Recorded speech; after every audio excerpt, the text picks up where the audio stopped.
মানুষ এখন প্রচণ্ড প্রতিবাদী। মানে কেউ অন্যায় করলেও তাকে এতটুকু কথা বুঝিয়ে বলার উপায় নেই, সেন্টিমেন্টে নিয়ে নেবে। কেউ ভুল জায়গায় কলার খোসা ফেলছে, দাদা কলার খোসাটা কাইন্ডলি এখানে ফেলবেন না, ডাস্টবিনটায় যদি ফেলেন। উত্তর, আপনি কি পৌরসভার লোক? আপনার কি সমস্যা? এখানে ময়লা হবে তবে তো পৌরসভা একটা লোক দিয়ে জায়গাটা পরিষ্কার করাবে। একটা কলার খোসার জন্য যদি একটা কর্মসংস্থান হয়, বেকার সমস্যার সমাধান হয়, তাহলে আপনার এত কষ্ট কিসে? এই অকাট্য যুক্তি শুনে মনে হবে যে কলার খোসাটা যেখানে সেখানে ফেলাটা অন্যায় নয়, বরং কলার খোসা যেখানে সেখানে ফেলতে বারণ করাটা বিরাট বড় অপরাধ।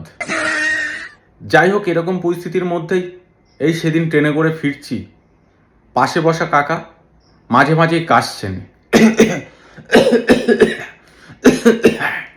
কিন্তু কাশার সময় মুখে হাত রাখার কোনো প্রয়োজন আছে বলে মনে করছেন না।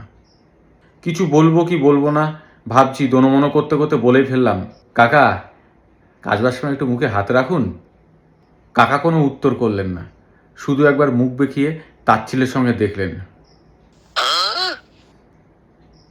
এরপরে শুরু হলো অন্য আর এক অত্যাচার। আমি নাক চেপে আছি, কিন্তু কাকার ছাড়া সেই গন্ধ যেন কানের ফুটো দিয়ে ভেতরে ঢুকে যাচ্ছে।